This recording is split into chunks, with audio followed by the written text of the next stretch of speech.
2002లో అప్పటికే ఒక స్టార్ట్అప్ అంటే స్మాల్ కంపెనీస్, మా కంపెనీ వాళ్ళని మా ఫ్రెండ్స్ ద్వారా కలిసి స్టార్ట్ చేయడం జరిగింది. ఆ కంపెనీలో ఒత్తిడి బాగా ఉండేది. ఎందుకు అనిపించింది, డాక్టర్ జీకే గారు చెప్పటము, పత్రి గారిని చూడటము, చూస్తున్నప్పుడు ఎంతో మంది పత్రి గారిని పూర్తిగా ఫాలో అవ్వడము, ఇంట్లో ఫ్యామిలీ మెంబర్స్ అందరూ చేస్తున్నారు, నేను చేస్తున్నాను వెళ్తున్నాను ఒక పద్ధతిగా రెగ్యులర్గా లేదు అప్పటికి. సో ఇంకా చేద్దాము, మంచిది అంటున్నాడు కదా, ఒకసారి చూద్దాము దీని ద్వారా ఏం జరుగుతుందని ఒక దృఢ నిశ్చయం తీసుకోవడము. ఒక 2 నెలలు పూర్తిగా ప్రతిరోజు ధ్యానము, ప్రతిరోజు స్వాధ్యాయము, ప్రతిరోజు ఎన్నో పుస్తకాలు ఉన్నాయి కదా పిఎస్ఎస్ మూమెంట్లో. అప్పుడు ఒక 25 పుస్తకాలు ఒకేసారి ఆర్డర్ చేశాను.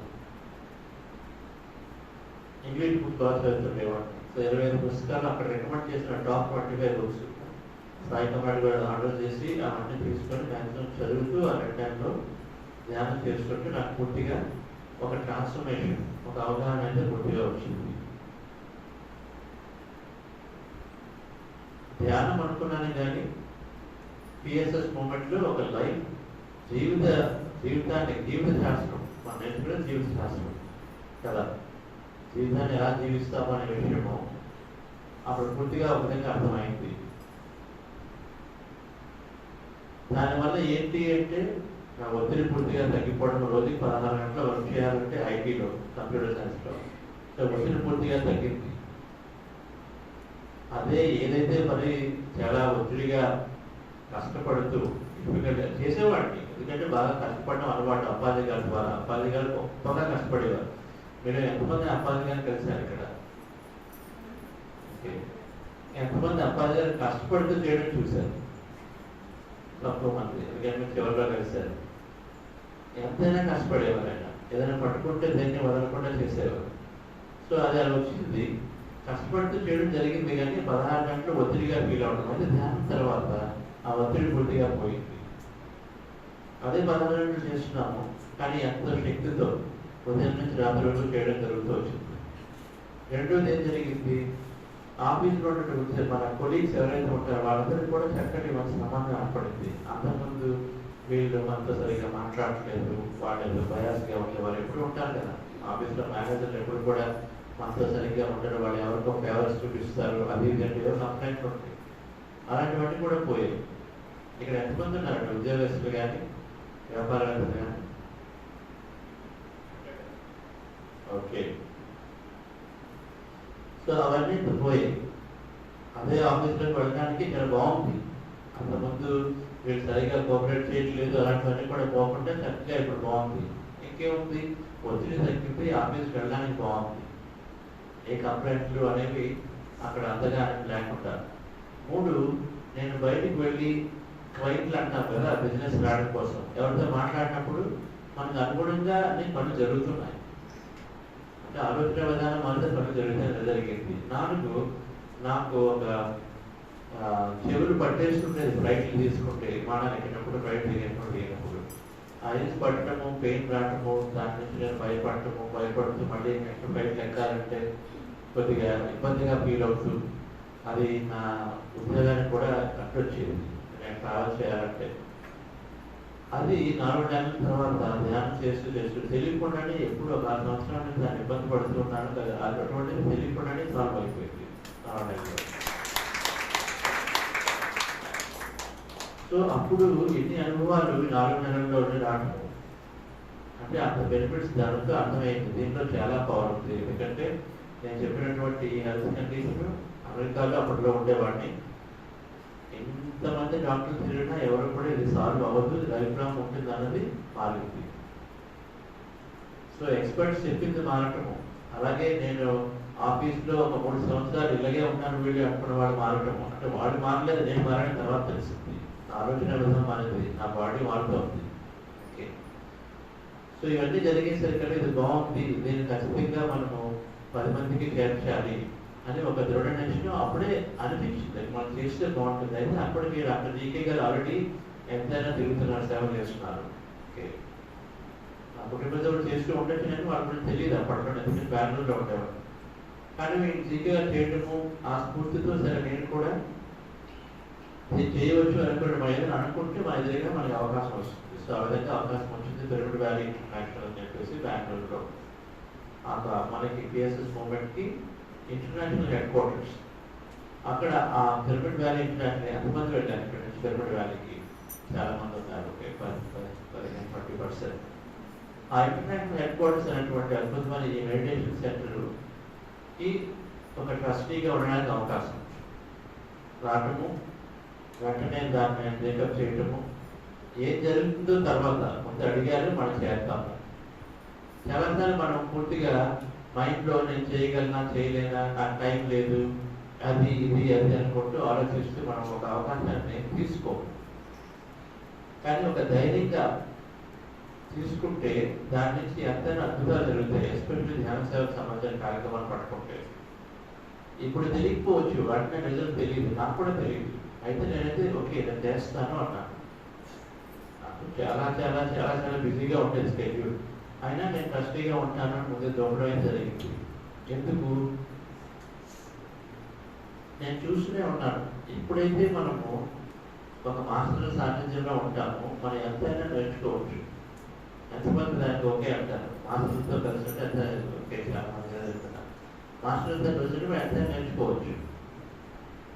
సో అది చూశాను. డాక్టర్ జీకే గారు అక్కడ పాల్ విజయ్ కుమార్ అని లేకపోతే పత్రి గారిని వాళ్ళతో వీళ్ళతో చక్కగా మాట్లాడుతూ తిరుగుతుంటే ఓహో మనకు కూడా యాక్సెస్ ఉంటుంది, మనం కూడా చక్కగా కలిసి చేయొచ్చు అని చెప్పేసి వాళ్ళతో కలిసి నేర్చుకోవచ్చని నేను కూడా ఆ విధంగానే దిగాను ధ్యాన సేవ చేయడానికి పిరమిడ్ వ్యాలీ అనే దాన్ని నిర్మించడానికి.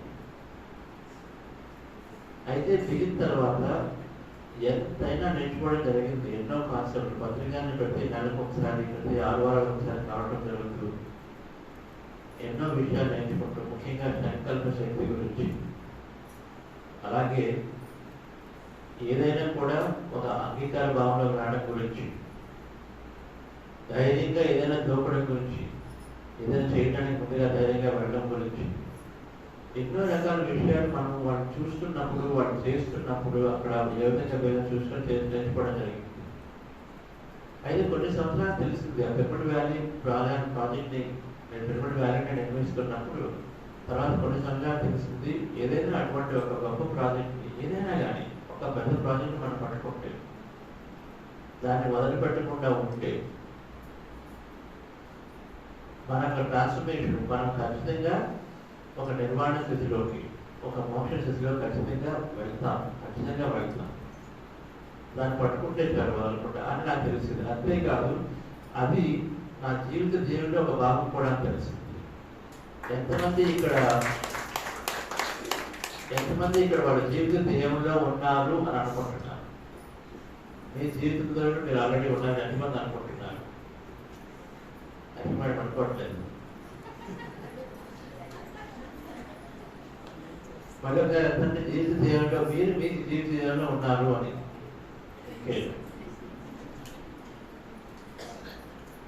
సార్ మీ జీవిత ధ్యేయం ఏమనుకుంటున్నారు మీరు?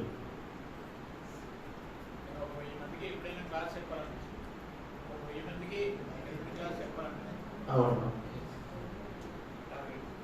మీరు ఈరోజు ఆ జీవిత ధ్యేయంలో ఉన్నారా అంటున్నాను. ఓకే, ఇంకెవరు చెప్తారు జీవిత ధ్యేయం అంటే ఏంటి? జీవిత ధ్యేయం అంటే ఏంటి? సార్ అన్నారు నాకు 1000 మంది క్లాస్ చెప్పాలి, స్టార్ట్ చేస్తాను అన్నది చేశారా? ధ్యేయంగా పెట్టుకున్నారు. ఓకే, జీవిత ధ్యేయం అంటే మన లైఫ్ పర్పస్ లో ఆల్రెడీ ఈ రోజు మీరు చేస్తున్నారా? నేను ఉదయం లేస్తే నేను ధ్యేయంగా ఉన్నట్టుగా మీకు అనిపిస్తుందా?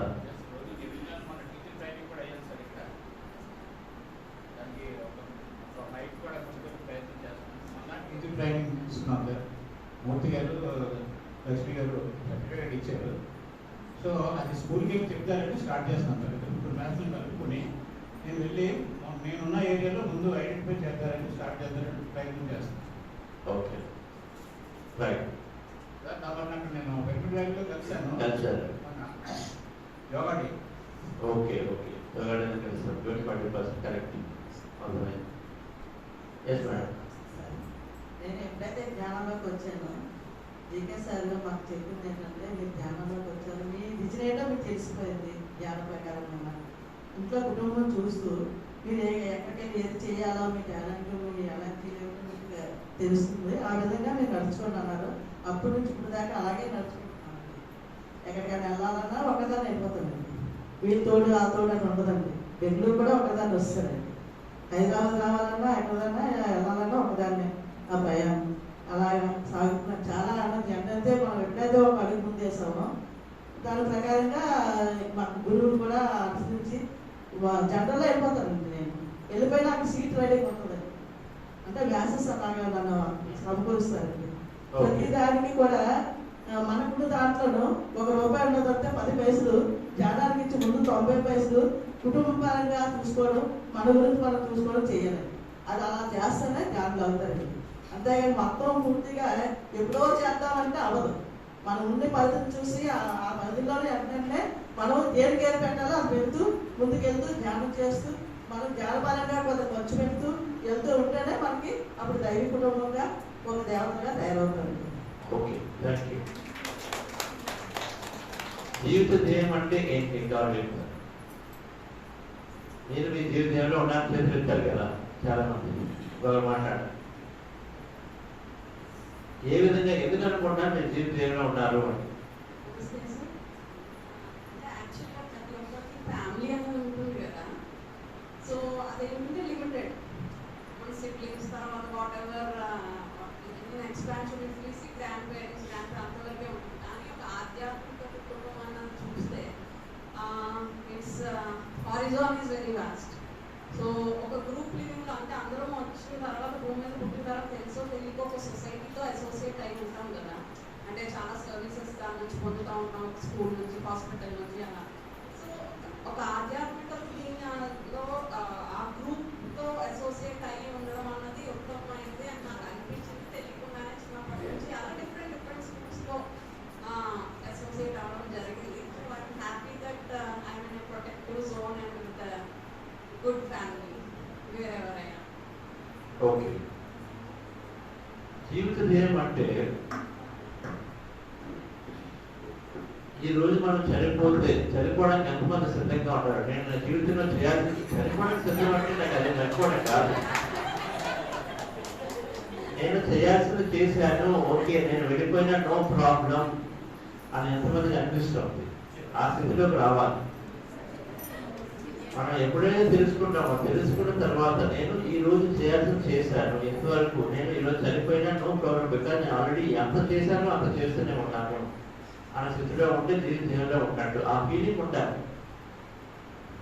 రేపు పొద్దున మనం బెడ్ నుంచి లేకపోతే బట్ పడుకోవడానికి వెళ్ళినప్పుడు హ్యాపీగా పెడతాం, ఎంత చేయాలో చేశాము, ఒక సాటిస్ఫాక్షన్ ఉంటుంది. పొద్దున లెగిస్తే బెడ్ నుంచి బయటకు జంప్ చేసి వావ్ మనకి ఎంతైనా ఉంది అని ఎంతమంది అనుకుంటే అప్పుడు మన జీవితంలో ఉన్నట్టు. నిరాశలతో నిస్పృహలతో లెగుస్తూ మళ్ళీ ఇంకొక రోజు ఉందా అని అనుకుంటే జీవితానికి పూర్తిగా ఆపోజిట్గా ఉన్నట్టు. అంటే అలా వచ్చే వరకు మనం దాని గురించి మనం స్టడీ చేయాలి. తెలిసే వరకు మనం ధ్యాన సేవ చేస్తే మనకు తొందరగా తెలుసు. జీవిత ధ్యేయం అనేది తమకు తెలియదు. జీవిత ధ్యేయం అంటే ఏంటి? ప్రతిరోజు కూడా ఆనందంగా ఎంతో సాటిస్ఫాక్షన్తో లెగిస్తే ఎంతో ఎక్సైట్మెంట్తో లెగాలి. పడుకునేటప్పుడు పూర్తిగా నేను చేయాల్సిన మొత్తం చేసేసాను, నేను ఒట్టేయండి లేకపోయినా కూడా నో ప్రాబ్లం. మళ్ళా నాకు ఫ్యామిలీ మెంబర్స్ ఉన్నారు, వాళ్ళ గురించి ఏమైపోతుందో లేకపోతే నా ఆస్తులు ఉన్నాయని కాదు, నా పిరమిడ్ సగంలో ఉంటే ఎలాగైపోతుందో అంటే మన ఫీలింగ్. పిరమిడ్ అనేది సగంలో ఉంటే నేను ఒకరు ఉంటే ఓకే, లేకపోతే సమ్మడి తీసుకుంటానని ఒక అవగాహనలో ఉంటాం. ఉంటూ అయితే ఈరోజు మనం చేయాల్సింది పూర్తిగా చేసినప్పుడు మనకు ఆ ఫీలింగ్ వస్తుంది. మనం చేయాల్సింది వాయిదా వేస్తూ ఉంటే రాదు. సో నేను పిరమిడ్ వ్యాలీ సర్వీస్కి ఎలా వెళ్ళాను? నేను కేవలం నాకు ఒక హెల్ప్ అవుతుందని వెళ్ళాను. జీవితం ఏమని తెలియదు నాకు. 10 మందితో మాస్టర్తో కలిస్తే మనకు బాగుంటుంది నేర్చుకుంటా వెళ్ళేది. కానీ దాన్ని పట్టుకుంటున్నప్పుడు 10 సంవత్సరాల తర్వాత నాకు అర్థమవుతూ వచ్చింది. ఎందుకంటే అక్కడ ఎన్నో వేల మంది రావటము, నేర్చుకోవటము, వెళ్ళటము, వాళ్ళ లైఫ్ ట్రాన్స్ఫార్మ్ అవటము, ఎంతో మంది పిరమిడ్ వ్యాలీ చూసి ఒక మోటివేషన్గా వారం వరలో సర్వీస్ చేయటము, పిరమిడ్లు కట్టడం, ఎన్నో రకాలుగా అది ఒక ఎగ్జాంపుల్గా నిలిచినప్పుడు నాకు అనిపిస్తూ వచ్చింది ఓకే. అయితే దానికి నేను చాలా కష్టపడ్డాను. అది ఎంత ఒక పరంగా బెనిఫిట్ ఇస్తుందో, రెండో పరంగా మనం ఏం చేసామో చూసుకుంటాం. సాయశక్తులా, నా సాయశక్తులా మ్యాక్సిమం అంటే మ్యాక్సిమం, మినిమం కాదు. మినిమం కాదు. ఓకే, నా ఒక గంట ఫ్రీ టైం ఉంది, గంట మినిమం కాదు. లేకపోతే నాకున్న డబ్బుల్లో ఒక 5% ఇస్తాను, మినిమం కాదు, మ్యాక్సిమం. అంటే అవసరానికి మినిమం చేసుకొని మనం ఎంత ఇవ్వగలిగితే అంత ఇవ్వడం. మన టైంని ఎంత అంటే నిద్రను తగ్గించుకొని మన వర్క్కి సంబంధించి ఎంత ప్రయారిటీ ఇస్తామో ఆఫీస్కి, అదేవిధంగా సర్వీస్కి కూడా నేను అదే ప్రయారిటీని ఇస్తూ దాదాపు మినిమం అయితే 12 సంవత్సరాలు పిరమిడ్ వ్యాలీ పరంగా నేను 2 జాబులు చేసేవాడు. ఒక జాబ్ నా ఆఫీస్ జాబ్, ఒక 50 నుంచి 60 గంటలు. పిరమిడ్ వ్యాలీ రెండో జాబ్ ఇంకో 50 నుంచి 60 గంటలు వారానికి.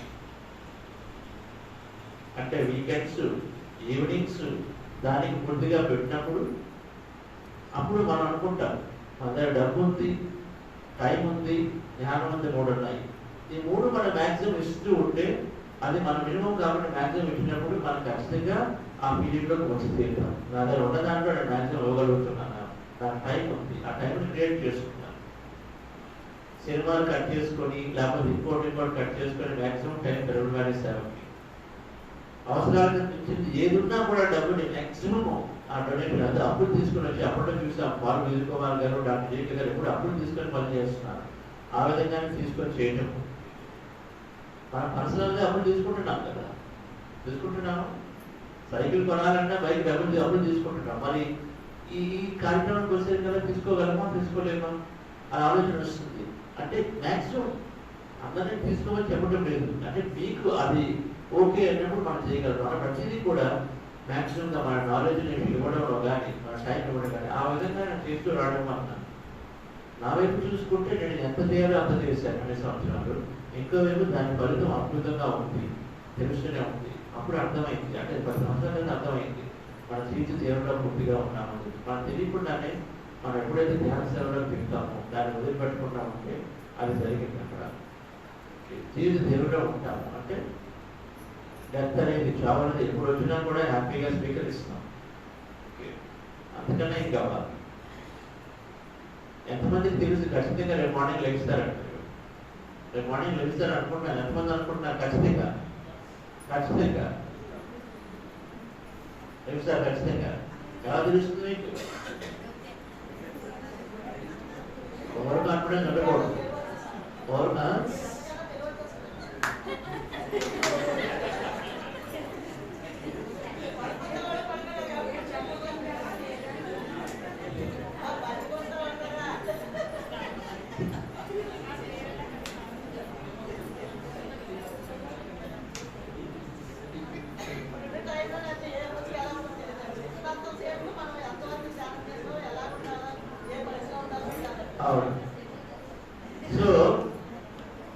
సో పిరమిడ్ వ్యాలీలో 10 సంవత్సరాల తర్వాత నాకు అర్థమైంది, ఎప్పుడైతే మనం ఏదైనా పట్టుకొని ఉన్నప్పుడు దాన్ని వదలకుండా ఉంటే. సేత్ అదే చెప్తారు, సేత్ మాస్టర్. సేత్ పుస్తకాలు అనేది చదివారు, సేత్ బుక్స్ ఎంతమంది చదివారు? సేత్ బుక్స్ ఆయన ఎక్కడైతే ఉన్నారో ఆయన ఆ నివాసానికి వెళ్ళి రావడం జరిగింది. మన యుఎస్ నిలబడి ఉన్నప్పుడు ఆ సేత్ మాస్టర్ కాబట్టి ఒక 15 సంవత్సరాల ఛానలింగ్ జరిగింది. ఆయన ఏ అపార్ట్మెంట్లో ఆయన చేస్తారో ఆ అపార్ట్మెంట్కి మొన్న ఈ యూఎస్ ట్రిప్లో వెళ్ళి వచ్చాం. చాలా అద్భుతమైన అరేంజెస్ ఉన్నాయి. జేన్ రాబర్ట్స్ హోమ్కి మాస్టర్ ఛానల్ రాసింది జేన్ రాబర్ట్స్ ఆమె రాసింది. చేతి ఆమె ద్వారా వచ్చి మాస్టర్ మాకు నాలెడ్జ్ ఇవ్వడం జరిగింది. సో మాస్టర్ దగ్గరికి వెళ్తే అంత ఎనర్జీ. సేత్ ఏమంటారు? మనం ఒక బలమైన లక్ష్యాన్ని తీసుకుంటే,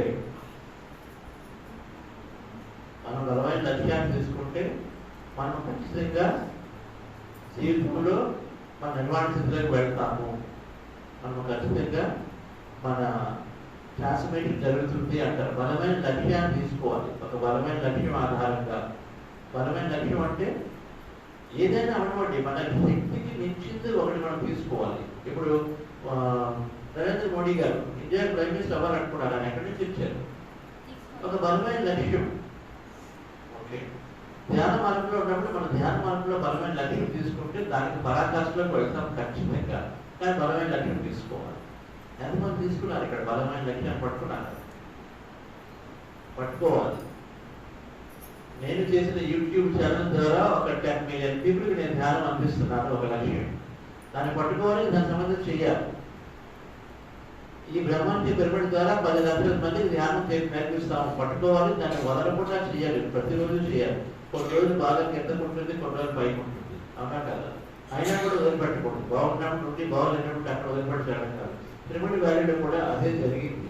ఎందుకంటే కొన్ని సంవత్సరాల మధ్యలో అయితే పిరమిడ్ 2 సంవత్సరాలు కనీసం కొత్త రిలేషన్ రాకుండా ఒక ట్రస్టీలో ఒక సమన్వయంతో లేకపోవడం వల్ల 2 సంవత్సరాలు డెవలప్మెంటే జరగలేదు. రూఫ్ కొద్దిగా వచ్చింది, అక్కడ ఆగిపోయింది 2 years.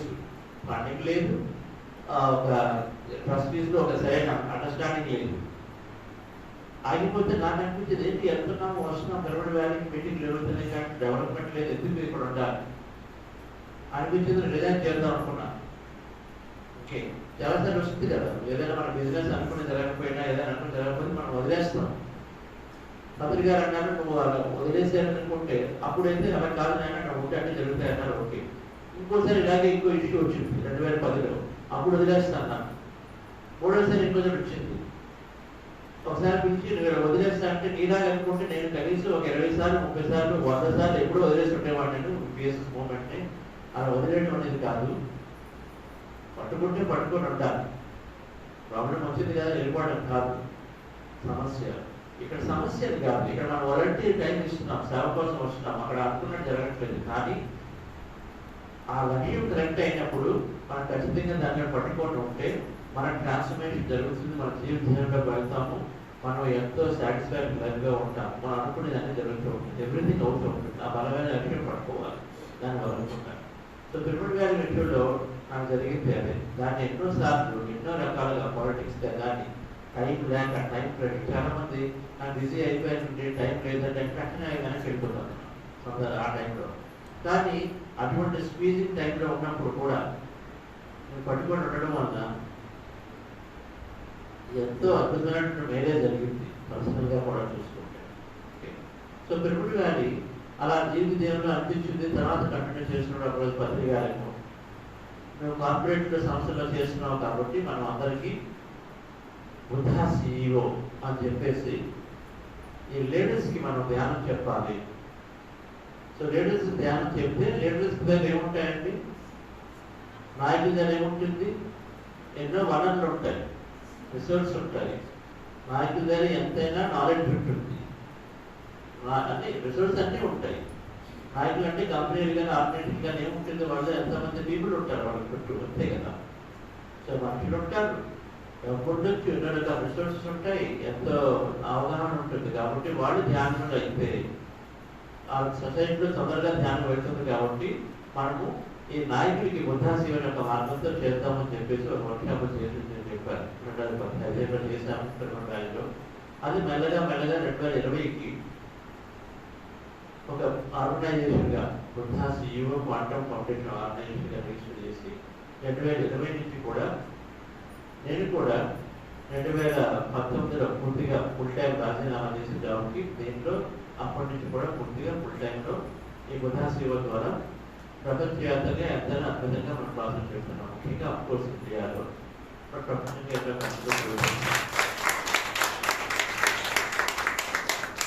నాకు మొదటి జీవిత దేవుడు పిరమిడ్ వ్యాలీ.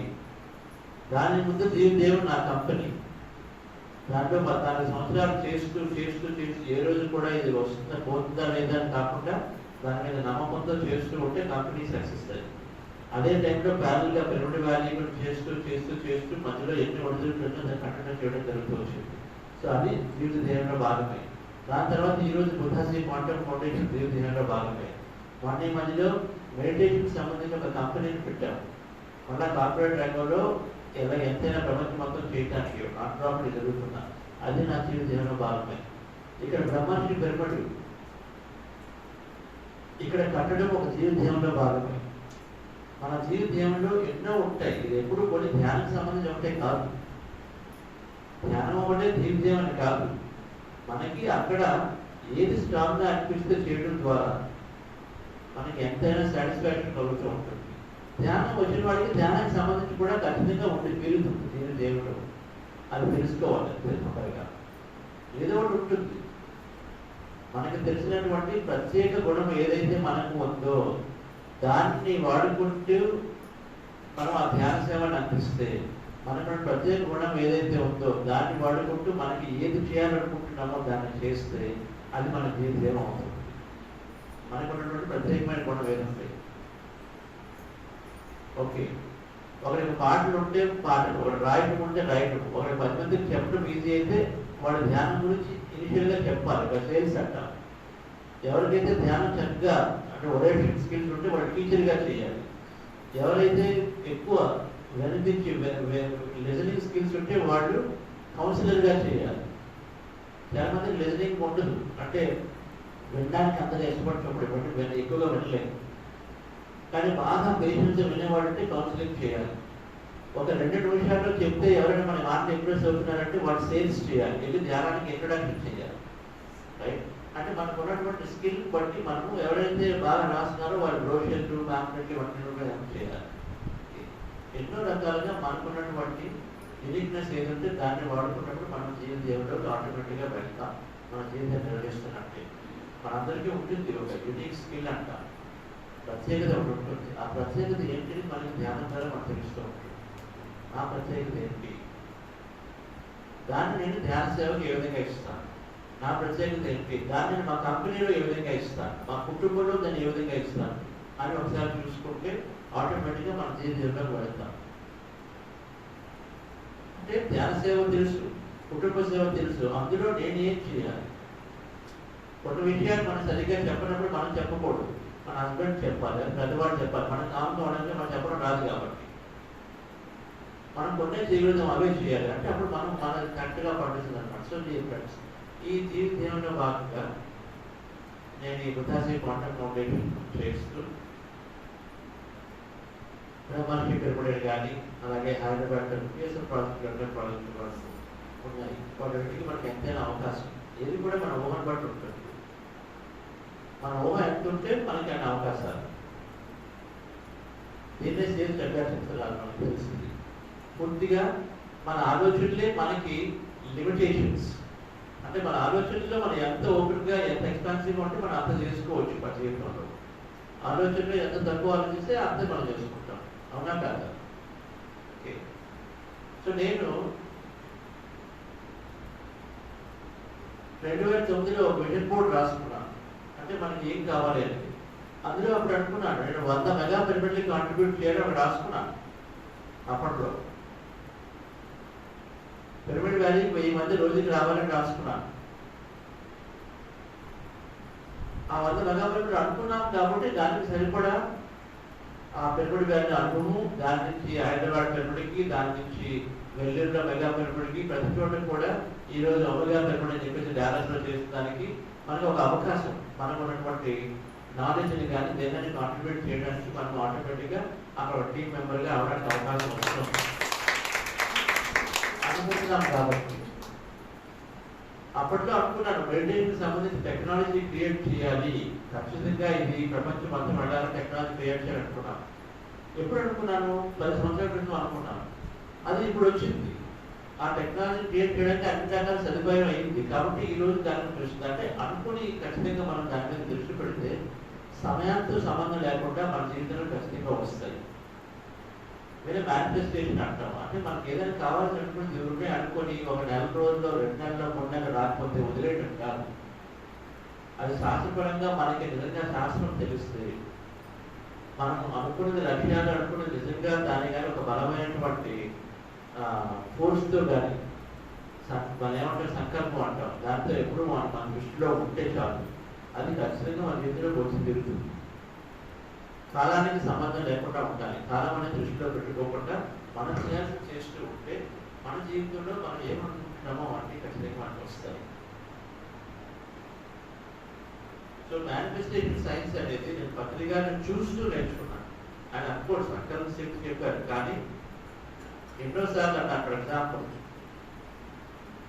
IFSS అనే సంస్థ స్టార్ట్ చేసి తిరుమల వ్యాలీకి వచ్చినప్పుడు అన్నారు మనము ఇంటర్నేషనల్ సదస్సులు చేయాలి అని చెప్పేసి ఎప్పుడు 2006లోనే అన్నారు. ఫైనల్గా ఎప్పటికి అవుతుంది? 2008కి అయింది, 3 సంవత్సరాల తర్వాత అయింది. అలా అని చెప్పేసి ఆయన చెప్పడం అయితే చెప్తున్నారు. హైదరాబాద్లో ఒక పెద్ద పిరమిడ్ క్రియేట్ చేయాలని 2007లో పిరమిడ్ వ్యాలీ కంప్లీట్ అవ్వకముందే అన్నారు, మనం అక్కడ పెద్ద పిరమిడ్ కడతాము, అక్కడ పిరమిడ్ వస్తుంది, అక్కడ స్టార్ట్ చేయాలన్నారు. అలాగే ఆయన తొందరపడలేదు, కానీ అంటూ మొదలుపెట్టారు. ప్రతిసారి మీటింగ్లో అంటూనే ఉన్నారు, చెప్తూనే ఉన్నారు దాని గురించి. మనం మన లక్ష్మి గురించి మనం ఏమనుకున్నాం దాని గురించి మన డిసిషన్ కలలు కంటే అది అంటే ఒక టైం లేకుండా ఉన్నప్పుడు మన టైం పట్టించుకోకపోతే ఆటోమేటిక్ అంటే దాని సమయాన్ని దాటడం అంటారు. ఉన్నప్పుడు మన కళలు కూడా ఖచ్చితంగా మనకి మన జీవితంలోకి వస్తాయి. ఆ విధంగానే హైదరాబాద్లో అద్భుతమైన పిరమిడ్ వచ్చింది మనకు తెలిసి.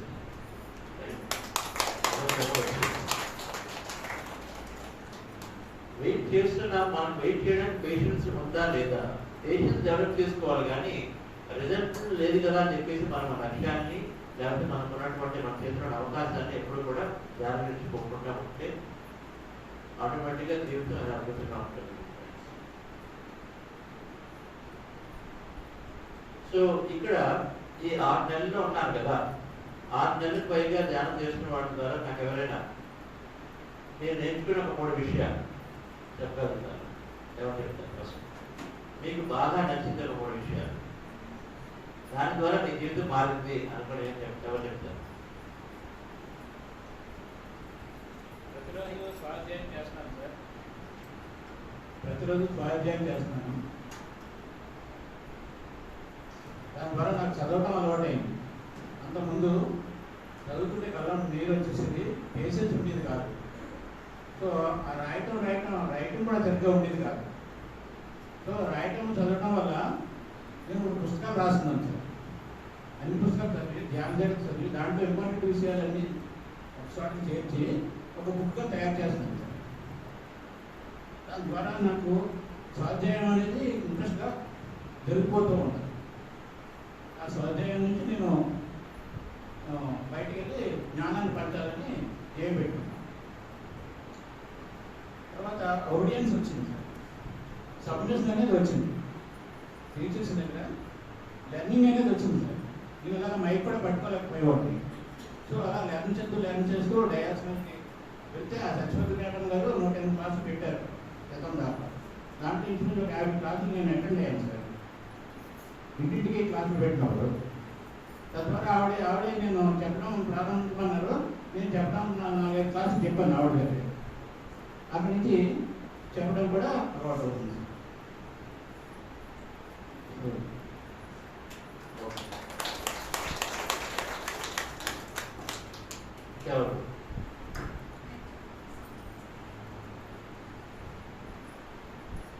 సమయ స్ఫూర్తిని తెలుసుకున్నాను సార్. ఓపికగా ఉండడం తెలుసుకున్నాను. ఓపికగా ఉండడము. ఓకే.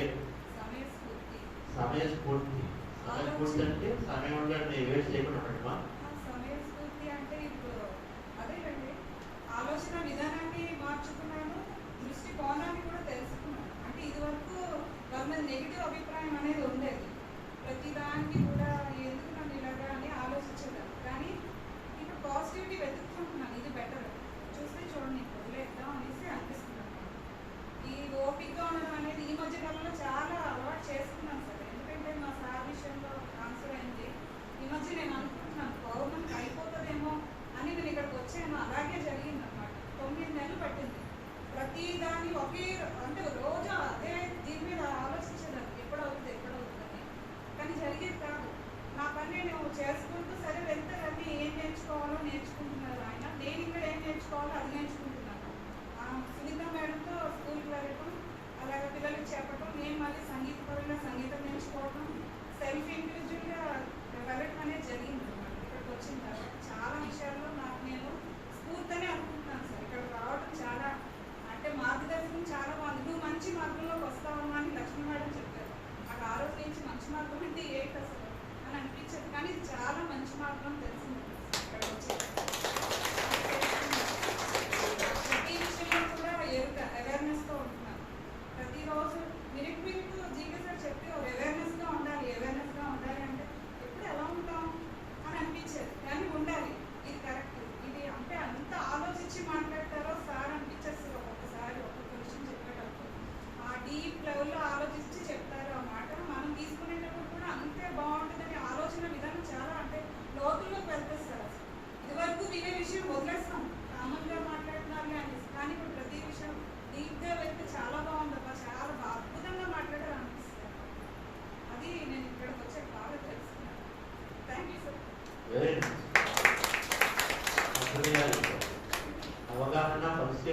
ఉంటుంది బాగా, అవగాహన వస్తుంది, పరిశీలన వస్తుంది.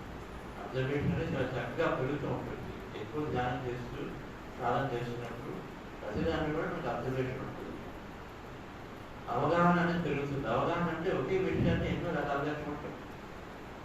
మొదట్లో మనకు తెలిసిన విధంగానే చూస్తాం, ఆ ధ్యానం వచ్చిన తర్వాత దాన్ని 10 రకాలుగా చూస్తాం. మనకు నచ్చినట్టుగా చూడటం మొదట్లో, తర్వాత వాళ్ళ పరంగా చూడటం, విషయం పరంగా చూడటం, అక్కడ మధ్యలో ఎవరుంటే వాళ్ళ పరంగా చూడటం, రకాలుగా చూస్తాం.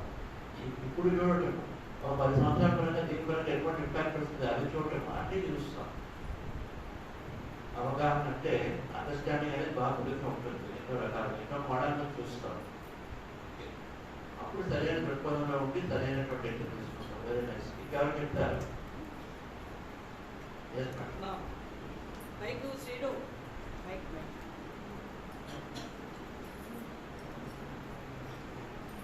నేను ధ్యానం రాకముందు క్యారెక్టర్కి ఇప్పుడు క్యారెక్టర్కి చాలా చాలా తేడా ఉన్నాయి. ఒక శిల్పి ఒక రాయిని ఎలాగా మలుస్తాడో రోజు రోజుకి ఆ స్ట్రక్చర్ ఎంత బాగా వస్తుందో నా లైఫ్లో నా క్యారెక్టర్ కూడా అలాగే వచ్చిందండి. చాలా అద్భుతంగా ఉన్నదండి. ఒక విషయం కాదండి, ఆవిడ చెప్పిన విషయాలన్నీ చాలా చాలా నాకు చాలా నేను ఎంత వర్క్ చేసినా కూడా ఇప్పుడు అలసిపోవడం లేదండి. శక్తి పరంగా చాలా బాగుంది. నెక్స్ట్ ఏదైనా ఒక మాట్లాడినప్పుడు కన్స్లిప్ అయిపోతాను ఆ కస్టమర్ దగ్గర.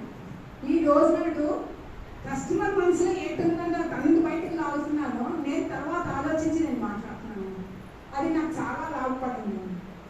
ఇంకొక విషయం ఏంటంటే కోపం వచ్చేదండి నాకు ముందు. ఇంతకుముందు ఆవేశం కోపం ఎక్కువగా ఉండేది, అది చాలా తగ్గిపోయింది.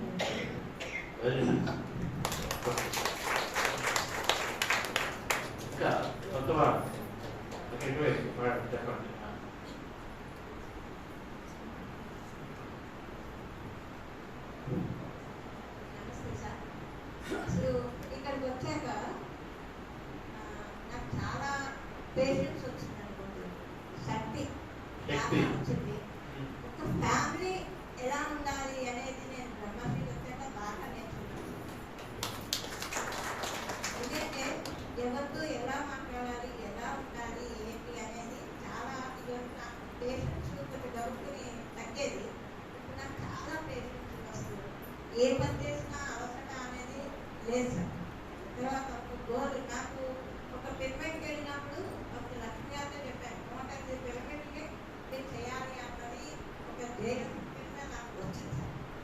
అంటే నేను అంత చేయగలనా అంటే నేను పిరమిడ్ నేనే పెట్టట్లేదు కదా, చేసిన వాళ్ళకి మనం ఎంతవరకు హెల్ప్ చేయాలి అనేది నాకు నాది లైఫ్ ధ్యేయం. అది ఎందుకంటే నన్ను యూనివర్స్ ఇక్కడికి ఎలా పంపించింది అనేది నాకు చాలా అర్థమైంది. యూనివర్స్ నా వెనకాల ఉంటే నాకు అన్నీ చేయిస్తుంది అనేది నాకు, అంటే ఏం చేయాలో ప్రతిదీ కూడా నాకు తెలుస్తూ ఉంటుంది. నేను మెడిటేషన్లోకి వెళ్ళినప్పుడు కూడా శూన్యంలోకి వెళ్ళిపోతూ ఉంటాను.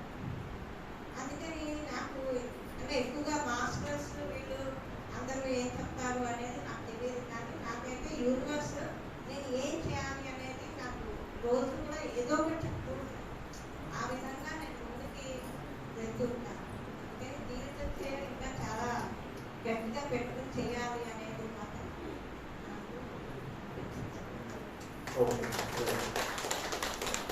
లాస్ట్ వన్ మేడం మీరు చెప్పండి. చివరి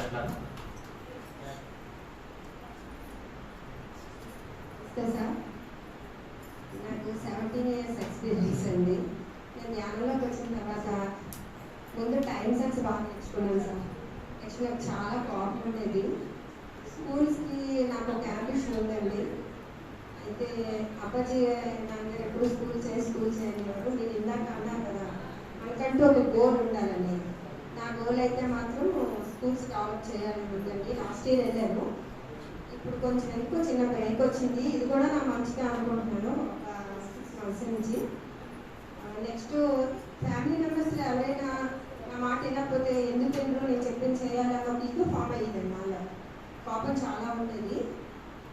ఇప్పుడు ధ్యానం టైము, నెక్స్ట్ ఏంటంటే సజ్జన సాంగత్యం, నెక్స్ట్ ఇక్కడ నాకు ధ్యాన కుటుంబం ఎవరంటే బ్రహ్మశ్రీలో ప్రతి ఒక్కరు కూడా నాకు ఫ్యామిలీ మెంబర్స్గానే ట్రీట్ చేస్తున్నారు. నేను ఇప్పుడు ఇంట్లో కూడా వాళ్ళు నేను చెప్పింది ఇది వినకపోయినా వాళ్ళు అందుకొచ్చారు, నేను ఇందుకు వచ్చాను. నా వర్క్ నాది, వాళ్ళ వర్క్ అది. వాళ్ళని నాలా మార్చుకోవాలని మ్యాక్సిమం చాలా వరకు కూడా నేను చాలా ఎక్కువ మాట్లాడేదానండి. చాలా టైం మౌనంకే నేను మార్నింగ్ నా వర్క్ అయినాక నేనైతే వర్క్ అని పెట్టుకోకుండా మంచి ఎనర్జీస్తోనే వర్క్ అంతా చేసుకుంటానండి. దాంతోపాటు నాకు యాన్యువల్ సర్వీస్ కూడా ఉంది. నెక్స్ట్ నేను టైం మాత్రం రేపు వెళ్దాం ప్రతిదీ లేజినెస్ తమ్మగూడలో ఉండేదాన్ని. లక్ష్మణ్తోనే నేను క్లాసెస్కి వెళ్ళానండి భూటాన్ని. టైం ఎలా వాడుకోవాలన్నది నాకు మొదటి గురువు ఎవరంటే మా లక్ష్మణ్ అండి. లక్ష్మణ్ ద్వారా నేర్చుకున్నాను. నేను అప్పటి నుంచి టైం సెన్స్ బాగా ఫాలో అవుతున్నానండి. లాస్ట్ ఇయర్ మాత్రం స్కూల్స్ చెప్పాను. నాకు ఇప్పటికీ కూడా 100 స్కూల్స్ టార్గెట్ ఉందండి. ఎప్పటికైనా నేను అది రీచ్ అవుతానని. సో డైలీ కూడా నేను మెడిటేషన్ ఎనర్జీ పెంచుకున్నానండి. ఇంకోటి ఏంటంటే ఇప్పుడు వాళ్ళందరూ సహకారం లేకపోతే ఇంట్లో నేను బయటికి రాలేను కనుక ప్రతిరోజు కూడా నేను చేసే ప్రతి పని నాకు ఎవరైతే హెల్ప్ చేస్తుంటారో, పండగ అవనివ్వండి, మా ఫ్యామిలీ మెంబర్స్ అవనివ్వండి, మనీ డొనేషన్, నేను చాలా వరకు డొనేట్స్ కూడా చేస్తుంటాను. వాళ్ళందరికీ ప్రతిరోజు కూడా నేను థ్యాంక్స్ చెప్తాను సార్. ప్రజెంట్ లైఫ్ ఇలా అయిపోయింది.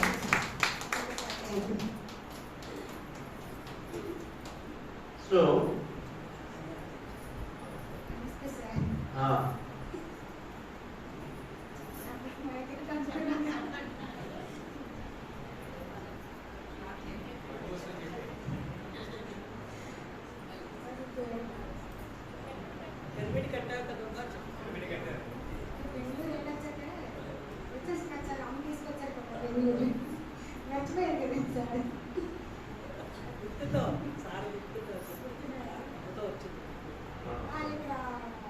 ఎక్స్పెరిమెంట్లో 3 నెలలు చేశాను అందుకే. అది ముందు ఆ బాగా చేశాను. చేశాక అప్పుడు 3 నెలలు చేసిన తర్వాత అప్పుడు అమ్మ బెంగళూరు తీసుకొచ్చిన ముందు అయితే నాకు అప్పచనాన్న గారు చందనాల్లో పరిచయం. మా చందనారు అక్కడ గగన పెయింటింగ్లో పెయింటింగ్ పెట్టి ధ్యానం చెప్పాడు. అప్పుడు నాన్నగారు పరిచయం అయ్యారు. అయితే ఇది ఎవరుకుంటే చందనారు అని సన్నాడు సారీ అని తెలిసింది. అయితే అప్పుడు మళ్ళీ మాడుగులో కలిసాము. నాన్నగారు అన్నారు, అమ్మ చందనారులో పెర్మిట్ లేదు, పెర్మిట్ కట్టాలి అని అన్నారు. నా చేతిలో ఒక బుక్ పెట్టి చెప్పారన్నమాట. అయితే నేను అలాగే చెప్పి పెట్టేశాను. అయితే అప్పుడు నాకు తెలియలేదు కట్టాలి అని. స్నానగారు ఉంటారు అయితే డబ్బులు కూడా ఇస్తాను అన్నారు. ఇప్పుడు కట్టాను. బెంగళూరు అమ్మ తీసుకొచ్చింది కదా. 5 సంవత్సరాల్లోనే నేను వెళ్ళేది వచ్చి ధ్యానం చేసేదాన్ని. అప్పుడు నాకు తినడానికి కూడా ఎవరో పళ్ళు ఇచ్చేవారు. ఆడ జ్ఞానంలో చివరి అప్పుడు ఇక్కడ గవర్నమెంట్ కూడా చేస్తే అలాగే గురువులు పళ్ళని తెచ్చిన పెడుతున్నాను తినమని. ఇక్కడ కట్టే పేమెంట్ కెట్టాను సార్. ఇక్కడ చందనారు నాకు ఇచ్చిన మాట నిలబెట్టాను. నేను ఇందులో బాధపడ్డాను. అయితే నేను నాకు ఒకే పవన్ సార్ యాక్సిడెంట్ ఇదైపోయాను జాబ్ పెట్టాను. అయితే నాకు మంచి జరగలేదు కదా అట్మాలేదా నాకు ఏమని జరగలేదు. ఎందుకంటే అనుకున్నాను నేను ముందైతే సరేలేదు నాన్నగారు మాట ఇచ్చిన కదా సంతోషం ఉంటే అందరూ కడతారు, బాధలో ఉన్నప్పుడే కట్టాలి, ఇదే నిజమైన అసలైన జీవితము అనేసి నేను కట్టాను సార్. ఇది అయింది ఆ కోరిక నిలబడింది.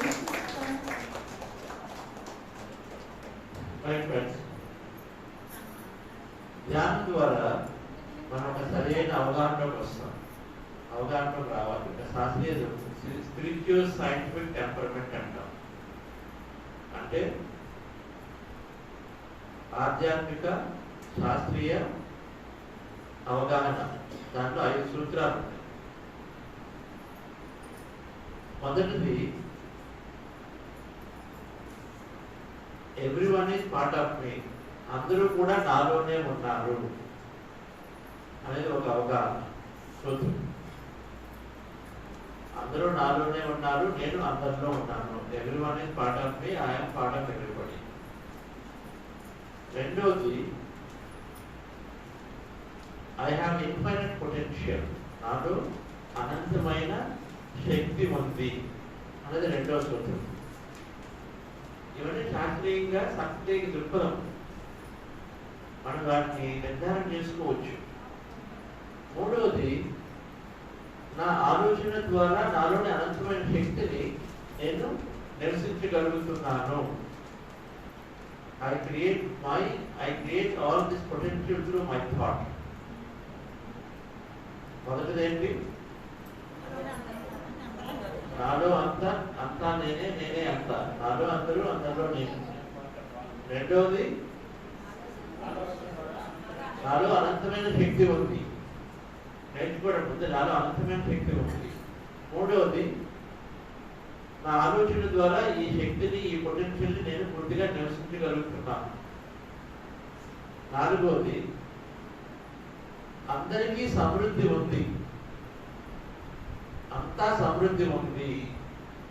అంతా సమృద్ధి ఉంది. There is abundance for everyone. అందరికీ అంటే అందరిలో నేను కూడా సమృద్ధి ఉంది.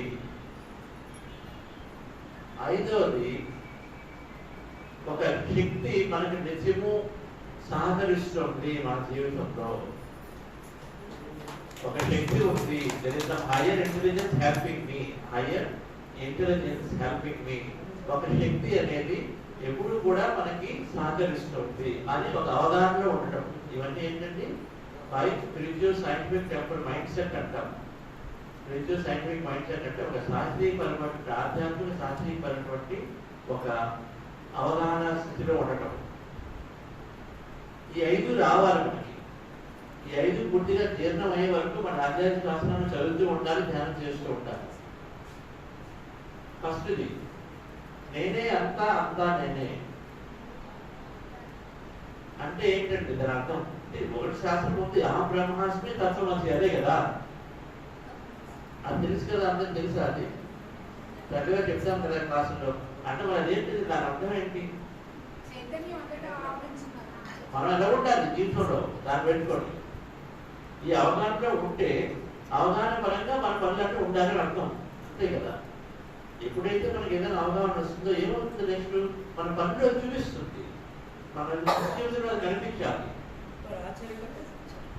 నిత్య జీవితంలో ఆచరణలో ఉంటే మనకు నిజంగా అవగాహన ఉన్నట్టు. అలాగే అవగాహన ఎక్కడ ఉన్నట్టు? అహింస పరమో ధర్మం అన్నాం. అహింసలో ఉండాలి అంటే అర్థం ఏంటి? మన నిత్య జీవితంలో ఉండాలి కదా అర్థం. చూస్తూ ఊరుకుంటే అది అహింసలో నిత్య అవగాహన ఉన్నట్ట కాదు కదా. దానికి సంబంధించి మన ధర్మం మీద మనం చేస్తాము. అప్పుడైతే మనకు అవగాహన వచ్చిందో ఆ అవగాహన మనం ఇమీడియట్ గా రూపకల్పన చేస్తాం. అయితే ధ్యానం ద్వారా మొదట రావాల్సింది అవగాహన, తర్వాత ఆటోమేటిక్ గా మన జీవితంలో వచ్చి తీరుతుంది. ఎందుకంటే మనం ఏది నేర్చుకుంటామో అది శ్రవణము, మననము, నిధిధ్యాసాలు కూడా ఉన్నాయి కదా. శ్రవణము, మననము, నిధిధ్యాస. శ్రవణము అంటే వినటము, నేర్చుకోవడము. మననం అంటే అది వస్తూ ఉంటుంది. నిధిధ్యాస అంటే ఆటోమేటిక్ మన జీవితంలో అది అయిపోతూ ఉంటుంది. ముందు ఎలాగైతే ధ్యానం గురించి నేర్చుకున్నామో ధ్యానం వచ్చింది, దాన్ని ఎప్పుడు ఆటోమేటిక్గా మనం చేసేస్తారు. ఏ టైం ఖాళీగా ఉన్న కళ్ళు మూసుకుంటారు, ధ్యానం వెళ్ళిపోతారు. అది వచ్చేసింది. కొత్తగా ఉన్నవాడికి నేర్చుకుంటూ ఇలా వింటూ ఉంటే ఆటోమేటిక్గా వస్తుంది. ప్రాక్టీస్ చేస్తారు, మెల్లగా కొండవైపు కింద పడుతూ ఆటోమేటిక్గా వచ్చేస్తుంది. ఎక్కడించడం అది ఇంకా పాలు పెరిగైపోతుంది, అప్పుడు మొదలు పెట్టడం తర్వాత. అదే విధంగా ఒక ఆధ్యాత్మిక శాస్త్రవేత్తగా మనం అందరం తయారవ్వాలి అంటే ఈ 5 అవగాహనలు ఖచ్చితంగా మనకి రావాలి. సో నేనే అంతా నేనే అంటే మన నిజ జీవితంలో ఎలా ఉండాలంటే మన బిహేవియర్ 10 మందితో ఉన్నప్పుడు నేనే అంతా నేనే అంటే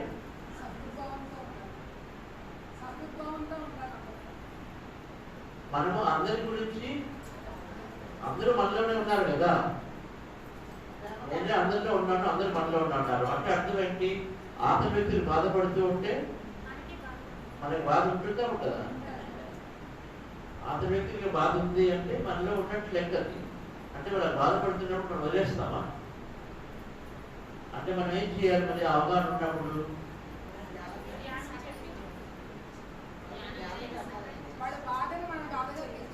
వాళ్ళకి ఏం చేయాలి? ఆ వాడికి మనకి ఎందుకు పోయింది? మనకు కూడా ఉండేవి కదా ఈ బాధలు.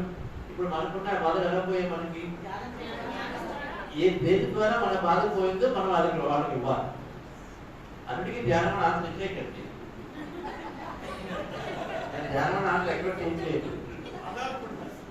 ఇప్పుడు మీ సర్వెంట్ వస్తుంది మీ దగ్గరికి, ఎవరైనా మీకు హెల్ప్ చేస్తారు. వాళ్ళు వచ్చి చిన్నప్పుడు బాగా హెల్ప్ చేశారు. వాళ్ళు వచ్చి అడుగుతారు, మా పిల్లవాడికి స్కూల్ ఫీజు కట్టాలి, ధ్యానం చేయమని చెప్తారు.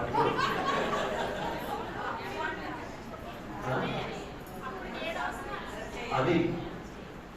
సో నేనే అంతా నేనే అంటే మనం ఏ విధంగా అంటే బాధలు అనేవి కష్టాలు అనేవి లేదా అందరూ నేనే కదా.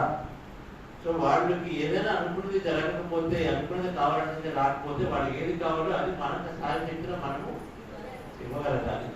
ఓకే, అందులో అఫ్కోర్స్ గొప్ప విషయం ఏది? ధ్యానం. రైట్.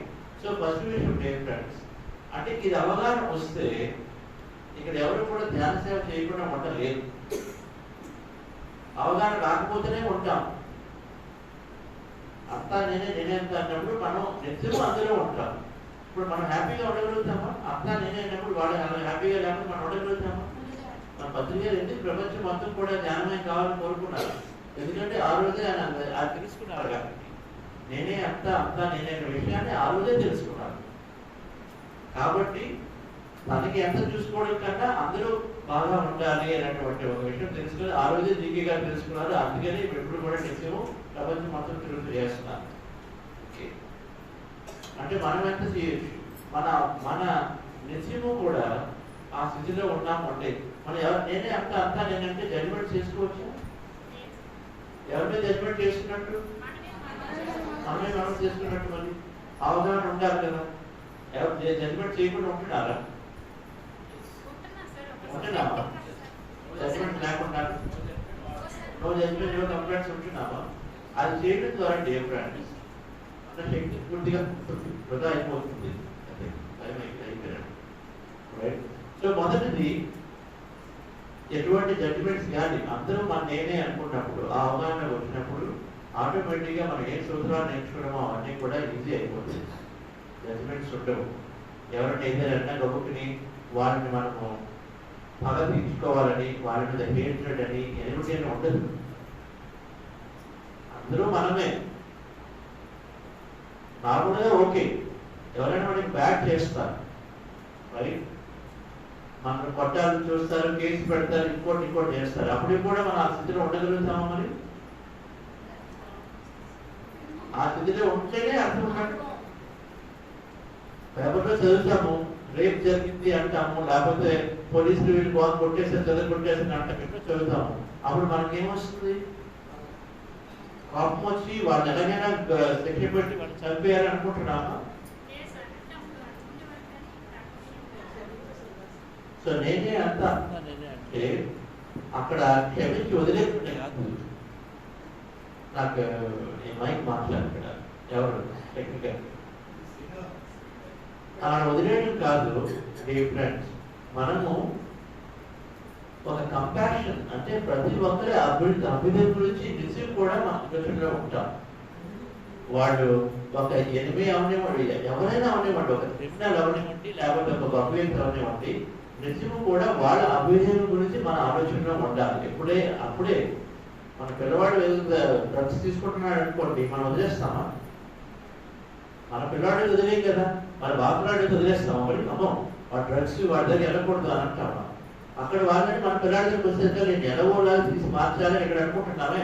మరి అక్కడ అనుకోవడం వాళ్ళ గురించి కూడా నిజంగా నేనే అంతా నేను అంటే ఆ స్థితిలోకి రావాలి. ఎవరిని ఎక్కడ వదిలేసి కేవలం నా అని కాకుండా 10 మంది అభివృద్ధి గురించి ఆలోచించాలి. అయితే రైట్ ఏం చేయాలి. మీ పిల్లవాడు కూడా డ్రగ్స్ తీసుకుని ఉంటే వాడి ద్వారా ఇన్ఫ్లుయెన్స్ జరిగినప్పుడు ఏం చేస్తాము? ఆఖరి వరకు వీళ్ళు రాకుండా వీటికి 10 మెయింటైన్ చేస్తాం. అలాగే 10 మంది కూడా చేస్తాం. నేను అది అర్థం లేదు. మనవాడికి ఏం చేస్తే ఆఖరి వాడికి అదే ట్రీట్మెంట్, వాళ్ళకి ఏం చేస్తే వీడికి కూడా అదే ట్రీట్మెంట్. అది ఎంతసేపు క్షమించి వదిలేయడం అని కాదు. ప్రతి ఒక్కరి అభ్యుదయం గురించి మన నిత్యం ఆలోచిస్తూ ఉంటాం. వాళ్ళని సరైన మార్గంలో రావడం కోసం ధ్యానం అనేది ఎవరైతే మిగిలి అక్కడ చట్ట ప్రకారం ఏదో చేయాలి. కానీ ఎనిమిటీ అనేది ఎప్పుడూ ఉండదు. ఓకే, సో మొదటిది ఎనిమిటీ అంటే ఏంటంటే ఇంగ్లీష్లో శత్రుత్వం అనేది ఉండదు. శత్రుత్వ భావన లేకుండా ప్రతి ఒక్కరితో మనం ఉండగలగాలి. ప్రతి ఒక్కరి గురించి ఆలోచించగలగాలి.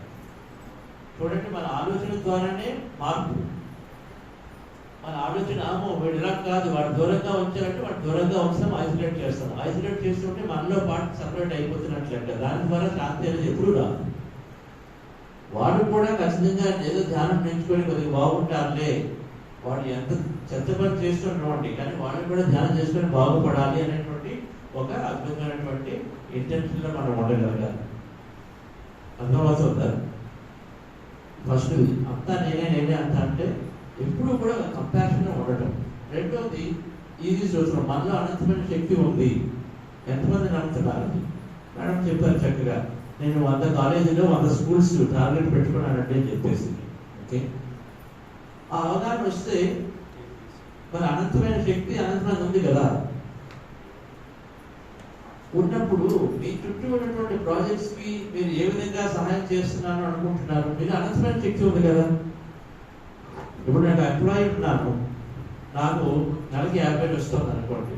మరి అనంతమైన శక్తి ఉన్నప్పుడు 60,000 కావాలని అనుకోవచ్చా? అనుకుంటున్నారా? నా ద్వారా ఒక 10,000 నేను ఇవ్వచ్చు అనుకుంటున్నారా? అనంతమైన అవకాశాలు అనంతమైన శక్తి మన దగ్గర ఉంది కదా. అన్నప్పుడు మనం ఈ ఆలోచన వచ్చిందా, నాకు ఇంక్రిమెంట్ కావాలి, నాకు ఎక్స్ట్రా టైం కావాలి, ఫ్యామిలీతో స్పెండ్ చేయాలి, వెకేషన్కి వెళ్ళాలి అనుకుంటున్నాము. అదే నేను మరి నాకు ఎక్స్ట్రా టైం ఉండి నేను ఈ ప్రాజెక్ట్కి వెళ్తాను, ఎక్కడికి వెళ్తాను, ఎక్కడికి వెళ్తాను, సేవ చేస్తాను అనుకుంటున్నాను. అనంతమైన శక్తి ఉన్నప్పుడు మనం అనుకోవచ్చు కదా, ఏదైనా కావాలని మనతో వస్తుంది అన్నప్పుడు. అవగాహన ఉంటే ఖచ్చితంగా మనము ఆ అనంతమైన శక్తిని అందరి కోసము వినియోగించడం కోసం న్యాచురల్గా మనం చేస్తాం. నా టైము నేను బిజీగా ఉన్నానని అనుకోకుండా అనంతం కదా. శక్తి అనంతమైనప్పుడు నేను బిజీ అంటే మన లిమిటేషన్ ఎందుకు వచ్చింది? శక్తి అనంతం ఉన్నప్పుడు అది నిజంగా నమ్మిన వాళ్ళు ఎప్పుడూ కూడా నాకు పక్క వాళ్ళు లేరు, లేకపోతే వీళ్ళు చేయలేదు, నాకు ఎవరు లేని కంటే చేయలేని కాకుండా నేను నా అంతలో ముందుకు వెళ్ళడానికి రెడీ అవుతాం, సిద్ధం అవుతాం. ముందు అనంతమైన శక్తిని ఎప్పుడైతే నమ్ముతున్నామో మనం పని చేయడానికి సిద్ధం అవుతాం, మనం ఏదైనా చేయడానికి సిద్ధం అవుతాం. అనంతం కదా.